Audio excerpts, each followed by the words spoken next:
বাজেটত চাহ শ্ৰমিকক এককালীন সাহায্যক লৈ টিয়কৰ শ্ৰমিকৰ প্ৰতিক্ৰিয়া ঘোষণা কৰা অসম চৰকাৰৰ অন্তিমখন বাজেটত চাহ শ্ৰমিকৰ বাবে ৫,০০০ টকা এককালীন সাহায্য প্ৰদান সন্দৰ্ভত এতিয়া চাহ অৰ্ধকৃত অঞ্চলসমূহ মিশ্ৰিত প্ৰতিক্ৰিয়াৰ সৃষ্টি হৈছে আৰু এয়া টিয়ক চাহ বাগিচাৰ পৰিৱেশ।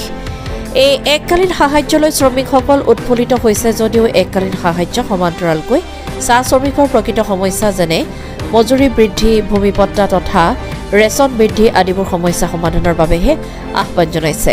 এককালীন সাহায্যতকৈ স্থায়ী সমস্যা সমাধান কৰিলেহে জনগোষ্ঠীটোৰ উত্তৰণ হ'ব বুলি মন্তব্য কৰিছে এইসকল শ্ৰমিকে।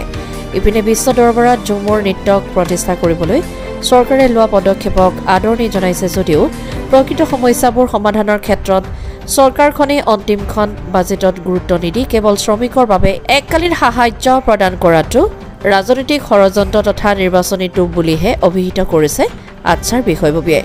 টিয়কৰ পৰা Gaurishankar Bharali report, Assam north east news live.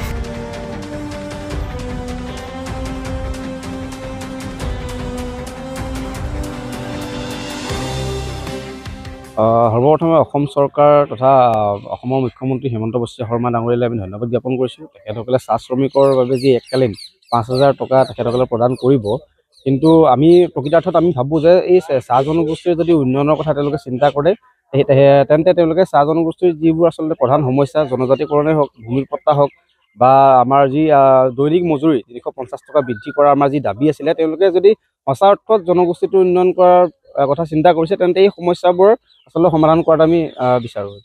যি ঝুমুৰটো পাতিলে সেইটো বিশ্ব দৰবাৰলৈ নিছে তোমালোকৰ লোকনৃত্য। আমি ধন্যবাদ জ্ঞাপন কৰিছোঁ তেখেতসকলে যি আমাৰ আচলতে বাগিচাৰ যি আচলতে আমাৰ চাহ জনগোষ্ঠী বা আদিবাসীসকলৰ যি আচলতে জাতীয় নৃত্য কৰ্মক তেখেতসকলে বিশ্ব দৰবাৰত তেখেতসকলে প্ৰতিষ্ঠা কৰিলে, তাৰ বাবে আমি পূৰ্বতে ধন্যবাদ জ্ঞাপন কৰিছোঁ, এতিয়াও কৰিছোঁ। কিন্তু আচলতে কেৱল ঝুমুৰতে সীমাবদ্ধ হ'লে নহ'ব।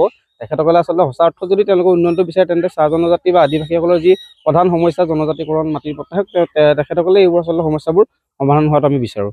আচ্ছা, কেনেকুৱা এই বাজেটখনৰ আচ্ছা সন্তোষ? আমি আচ্ছাই সন্তোষ বুলি আমি ক'ব নিবিচাৰোঁ, কাৰণ আমি যিহেতু পূৰ্বৰে পৰা আমি কেইবাবাৰ দাবী জনাইছোঁ। আচলতে নিৰ্বাচনৰ পূৰ্বে তেখেতসকলে ৫,০০০ টকা যি সাহায্য তেওঁলোকে আগবঢ়াইছে, ইয়াৰ পূৰ্বেতো যেতিয়া সন্মানীয় সৰ্বানন্দ সোণোৱাল ডাঙৰীয়া মুখ্যমন্ত্ৰী যেতিয়া আছিলে, তেখেতসকলে তেতিয়াও এইটো ৫,০০০ টকাকৈ তেওঁলোকে এনেকৈ এককালীন সাহায্য তেওঁলোকে দিছিলে। কিন্তু তেওঁলোকে নিৰ্বাচনৰ পূৰ্বে যে এই আচলতে এনেধৰণৰ সাহায্যবোৰ তেওঁলোকে প্ৰদান কৰে, তাতকৈ মই ভাবোঁ যে আমাৰ যিবোৰ আচলতে প্ৰধান সমস্যা এইবোৰ দূৰ কৰিব লাগে। নিৰ্বাচনী টোপ বুলি ভাবে? ডেফিনেটলি নিৰ্বাচনী টোপ বুলি আমি ক'ব লাগিব, কাৰণ ৫,০০০ টকাৰ আমাৰ আচলতে জাতিটোৰ উন্নতি হ'ব বা এজন শ্ৰমিকৰ উন্নতি হ'ব বুলিতো 5,০০০ টকাততো হ'ব নোৱাৰে। তেন্তে যদি সঁচা অৰ্থত তেওঁলোকে যদি উন্নতি বিচাৰে তেন্তে আমাৰ সমস্যাবোৰ সমাধান কৰক। আমাৰ ৫,০০০ দিয়া আছে, আমাৰ দৰমহাটো বঢ়াই দিয়ে ভাল আছে, ৩৫১ টকা। আমাৰ সেইটোৱে দাবী জনাইছোঁ আৰু চলিবলৈও দিছে, ৰেচন পাতিও বৰ কম দিছে। এজনে কাম কৰিলে ৩ কেজিকে পাওঁ ১২ দিনত, আৰু কিছুমানতো ল'ৰা ছোৱালী ডাঙৰ হৈ গ'লে কাটিয়ে দিয়ে, সোনকালে পঢ়ি থকা অৱস্থাও কাটি দিয়ে ল'ৰা ছোৱালী। ৮,০০০ টকাটো পালে বেছি দিন চলিব?